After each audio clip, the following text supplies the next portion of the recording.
Hello, আসসালামু আলাইকুম everyone. আমার সামনে দেখতে পাচ্ছেন যে একটি বিম আঁকানো আছে। তো আসলে এই বিমের সম্পর্কে কিন্তু আজকে আলোচনা করব যে আসলে ল্যাপিং সম্পর্কে। আমাদের যে রিভার আছে, এই রডের কিন্তু আমরা ল্যাপিং সম্পর্কে আলোচনা করব।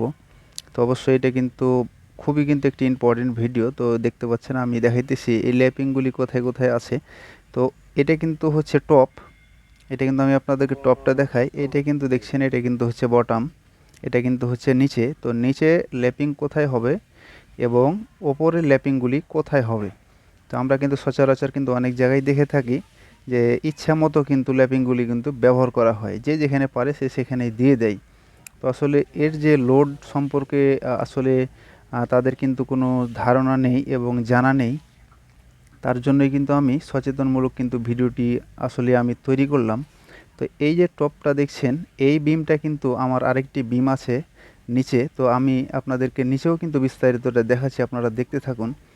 অবশ্যই আপনারা কিছুটা হলেও কিন্তু বুঝতে পারবেন যে আমি আপনাদেরকে কি বলতেছি এবং কি বুঝাইতেছি।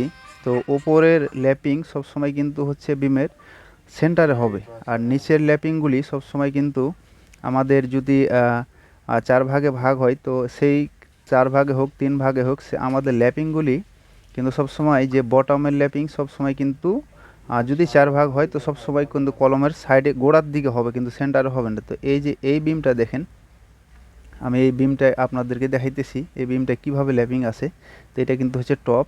টপে দেখছেন যে টপের ল্যাপিং সব সময় কিন্তু মিডিলে আছে। তো এই যে এখানে ল্যাপিংগুলি যে দেওয়া হয়েছে, তো দেখতে পাচ্ছেন কিন্তু এগুলো কিন্তু সেন্টার পয়েন্টে আছে।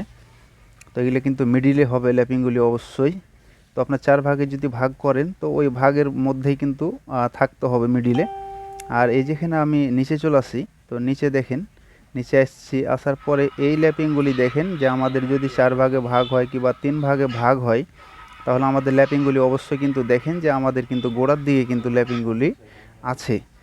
আর এই জিনিসগুলি কিন্তু সবসময় কিন্তু মাথায় রাখতে হবে যে আমাদের ইচ্ছা, আমরা কিন্তু অনেক দেখেছি এবং আমি কিন্তু নিজেই অনেক করেছি।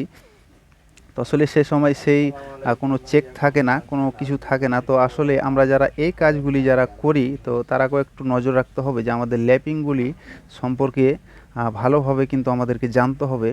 এটা কিন্তু একটা বিশাল একটা লোডের ব্যাপার। তো লোড সম্পর্কে আসলে অনেকেরই অজানার কারণেই কিন্তু আমরা কিন্তু যেখানে সেখানে কিন্তু এই ল্যাপিংগুলি কিন্তু ব্যবহার করে দিই, যে যেখানে আমাদের রড শর্ট পড়ে কিংবা রিভার শর্ট পড়ে আমরা কিন্তু সেখান থেকে ল্যাপিংটা দিয়ে দিই। তো আসলে আমাদেরকে এটা মাথায় রাখতে হবে যে এটা আমাদের কত ফুট বিম, আমাদের কত ফুট স্টিল। তো এই হিসাব করে আমাদেরকে রডগুলি কিন্তু অবশ্যই কাটতে হবে। কেটে কিন্তু আমাদেরকে ল্যাপিংগুলি অবশ্যই যার যেখানে প্রয়োজন সেখানে